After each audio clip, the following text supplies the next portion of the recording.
I love animated horror, especially when it's done by an independent studio or independent person, whatever. Indie horror, indie animated horror. I love it. And that is what we're going to be reacting to today. What is good, everybody? My Paper Moon fam. It's your boy, PaperSin, aka the Hokage of the village. Hitting them that loud, you feel me? Now, got another reaction video for you today. And this one is called The Pine Creepers Animated Horror Story. It's by Don't Walk Home Alone After Dark. Again, I like their channel. I like their content. They do good work. You should check them out. Link to their videos will be link to their channel and link to the videos will be in the description below. Let's get to it, shall we? I'll never forget the summer of '95. Never? I was 13 that year. A heat wave had set in, making it one of the hottest Julys on record. The house I grew up in on Lake Michigan didn't have air conditioning. Ooh. Most of the time, that was fine. Okay. At night, a breeze would come in off the water, so just an open window was usually enough to cool things down and sleep pretty comfortably. Nice. But not that summer. Ooh. Not so That easy. summer was different. I like the way they tell their Some of story. my friends and I had taken to camping outside to try and escape the heat. Okay. Jordy Baker, Augie McLean, and me. I don't know if it really made all that much difference. I think maybe we just liked being together. That's cool. That made it easier to get through. Yeah. Chilling with the homies, chilling with the boys. I can't remember the first day I met Jordy. We lived on the same street in our small town and we did everything together. Okay. He was my best friend. Nice. It felt like it had always been that way. Has it not? Augie was a quiet kid back then, but you wouldn't know it when we were alone. So much so that his big mouth got us kicked out of my backyard. Damn. Dad had to be up at 5 for work, and he didn't exactly appreciate Augie's high-pitched laugh the same way Jordy and I did. Oh shit. Poor guy. There was a clearing in the pines behind Jordy's house where we used to hang out sometimes, so we decided to set up camp back there. Okay. An old, rusted-out Buick Century marked the spot. I always wondered whose car that used to be. Back before it became part of the woods, I mean. Before it became part of the wood? They just Thinking about abandoned it now, I'm not even really sure how it got out there through the trees in the first place. Oh, here we go. Here we go. We'd cleaned out the broken glass and the cigarette butts left behind by the neighborhood teenagers, and we made a fire pit out of one of the wheel rims Jordy managed to pry off. The mosquitoes out there were ruthless at sundown, and dry, prickly needles covered the ground in a thick blanket under the trees. Okay. The only thing I hated more than that feeling under my feet when I wasn't wearing any shoes was the crunching sound they made whenever I was. It wasn't all that cozy of a spot, but at least it was private. A place far enough away from the rest of the world that we could stay up all night laughing and no one would care. Sounds peaceful. So far, it just sounds like a peaceful little camping story. Like, they're just chilling, and it's like reminiscing on good times. Like, you know what I'm saying? No worries back when in the good old days. You know what I'm saying? Like, okay, so what goes wrong? Jordy had Jack skimmed Rabb. some beer from a case in the basement that his dad was working on. 4 bottles of lukewarm lager to share between us. Nice. Not exactly a blowout, but not enough that Mr. Baker would miss him either. Good I don't job, drink Jordy. much beer these Or, days, like, whatever. but Whoever even did it. just the smell of it always brings me back to that night. That must have been a traumatic night then.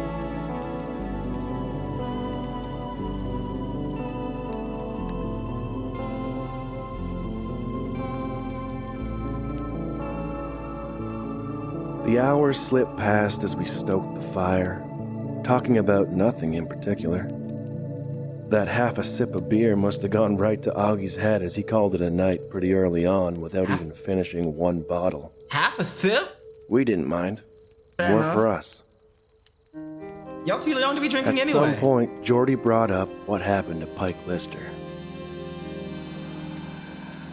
Lost. Cooper. A puppy. Hey. Pike was 2 grades ahead of me in school, and he'd probably failed a couple on top of that. Look at the animation. He was That shit's dope. big, and everybody was scared of him. On a Friday, that past November, Pike left school after his usual extra hour of detention to walk home. And that was the last time anybody saw him. Oh shit. What happened? The search lasted for weeks. They never found anything. Some people said he just took off, ran away from home. Others thought he might have drowned in the lake accidentally. Not Jordy, though. I listened quietly as he laid it all out. Come on, Jordy, lay it out How for his us. dad said it wasn't the first time something like this had happened around here. What's really good? How back in the 70s, 4 people disappeared without a trace. And how around that same time, locals had started seeing something in the woods that wrapped around our town. Oh, Pale creatures with large eyes and long limbs here we go. creeped around on all 4s. The pine creepers. Large eyes and long That's limbs. what we called them anyway. Hey. Jordy figured that's what happened to Pike. The pine creepers must have got him. Or maybe I he laughed became him one of off them. and eagerly changed the subject. We ended up burning a couple more sticks before letting the fire die and heading to bed. One of us could take the back of the Buick, and the other had to sleep in the tent with Augie. To call it a 2-man tent was being generous. I offered to bite the bullet, or at least that's what I let Jordy think. I'd never admit it at the time, but the truth is, all that talk about the creepers had me a little scared. I Augie's bet. snoring and spooning seemed like a fair price to pay if I didn't have to be alone outside. Snoring and spooning. After all, Grabbing the closest person they next could to take him. Pike Lister. What chance did any of us have? Nada. Ooh, here we go.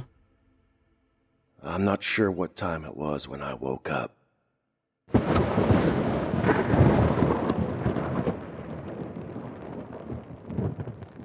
It was still dark out, and I could hear rain coming down outside. For the first few minutes, I just laid there, listening to the steady sound of the drops against the tent. That's gotta be. It wasn't long before I realized that beer had gone right through me, and I wasn't going to be able to hold it. I mean, just the sound of the rain on the tin would put me back to sleep. But then if I had to take a piss, then it would just kind of make the urge to pee even greater. Ouch. I fumbled around until I found the lantern, and I made my way outside.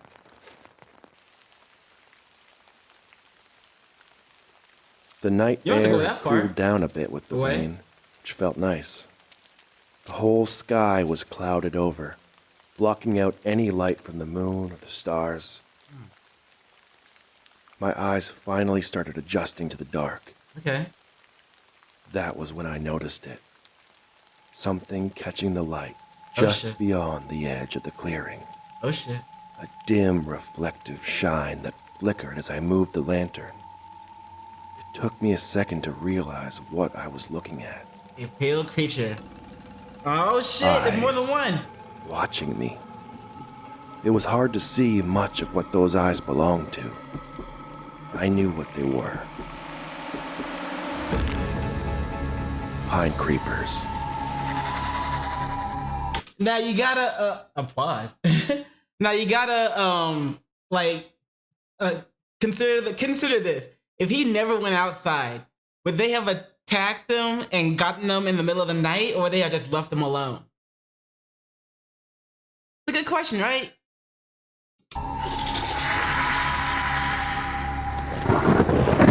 Oh hell nah. My pulse pounded in my ears as we stared each other down. I like the design of them. Carefully started backing up, never once looking away.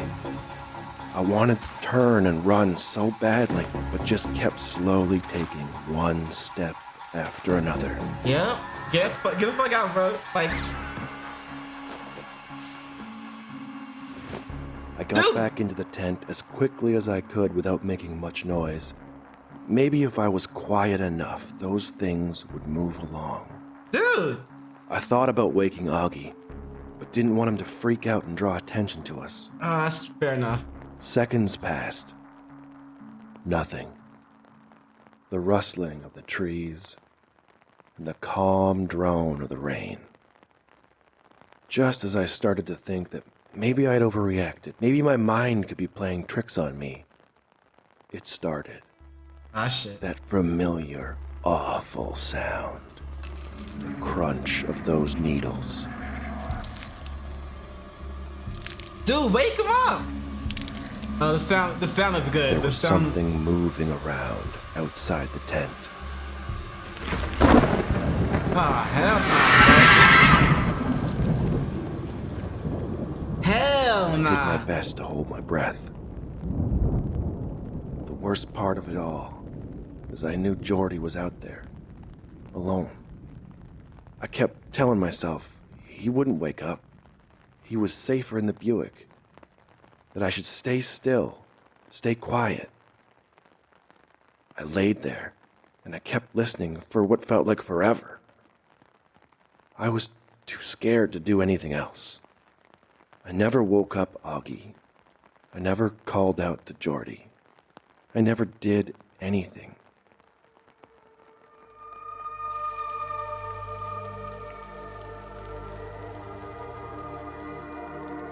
Wait, so nothing happened?